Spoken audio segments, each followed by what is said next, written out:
Well, Lewis, deserving a win and getting a win seem to be two very different things here today. Can you tell us about the thought process behind the pit stop, whose idea it was, and the discussion that went on before you came in? To be honest, I honestly, it's happened so fast. It's such a blur to me right now.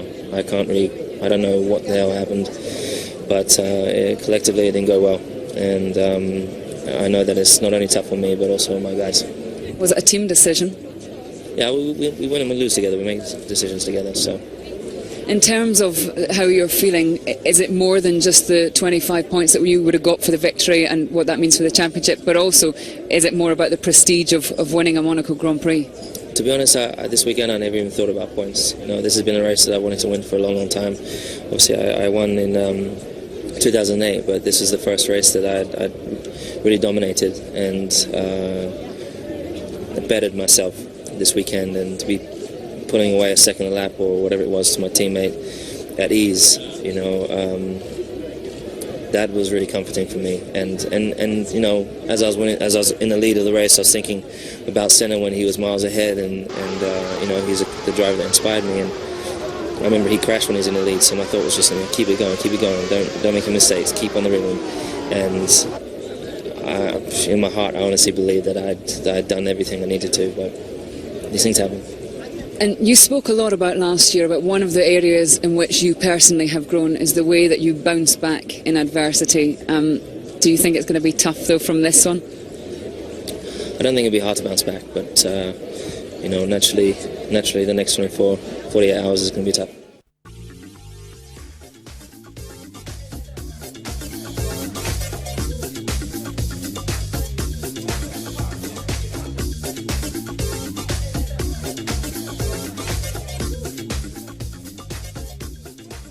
There was controversy at the 2015 Monaco GP when this crash involving Verstappen and Romain Grosjean caused a virtual safety car and then a real safety car to be deployed. Thankfully, both drivers escaped unhurt, proving in Verstappen's case, teenagers are indestructible. However, this is not what got F1 viewers jumping out of their seats.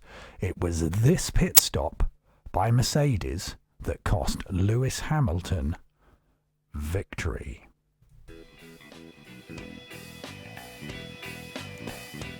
Now being dubbed one of the most incompetent pit stop decisions of all time, it has not only got the conspiracy theories talking of race fixing from the powers that be in order to pimp the sport up due to falling TV ratings, but it has even triggered an investigation from Sky Sports, who grilled Mercedes team boss Toto Wolff after the race. What do you now know? We had a problem in the mats. We thought that we could afford a safety stop in order to protect against Sebastian going on a soft tire. But Ferrari weren't out in the pit lane. You weren't protecting from anything. They weren't out. They weren't going to make a stop. They were 10 seconds behind us, so they could have made a pit stop. When Lewis was in Rascasse, they were not even going into swimming pool, into Tabac yet. So there was plenty of time to do a stop.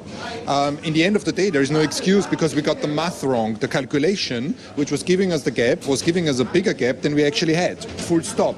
And this is why the call was wrong. So you thought you had 20 seconds, whereas actually you only had 18 and a half. It was 3.5 seconds where we were wrong. And then now the question is, should we have made that call with a gap of 3.5 seconds or not? That's very simple. Okay, well, thanks for explaining it to us, Toto. Wolff then seemed to change his tune later, stating it was a mistake and the team were to blame. You just said it's unacceptable. You've lost Lewis the Grand Prix. Why? Yes, we've lost Lewis the Grand Prix with a mistake. We thought the gap was a different one than it actually was. Sorry, you thought that what was? We thought the gap was a different one than it actually was. Then he made a call and said the tire temperatures dropped and there is no grip anymore. A complete misjudgment. We shouldn't have had the overview and not risk it. I'm just so sorry. I'm just sorry. It was a win for Lewis to be taken home, an easy run, and we just screwed it up for him. Okay, what are you going to say? Have you already apologized on the radio? How are you going to deal with this? Yeah, Paddy apologized on the radio. There's nothing else to do than to apologize and apologize and apologize. Thank you, Toto. It has got F1 fans talking F1 again, so was this the plan? And would Mercedes really throw a race when ordered to? Or was it the most stupid decision made by a highly intelligent, slick, successful F1 team ever? And should the person responsible get busted down to running a dodgem car ride at a local fete? You go figure.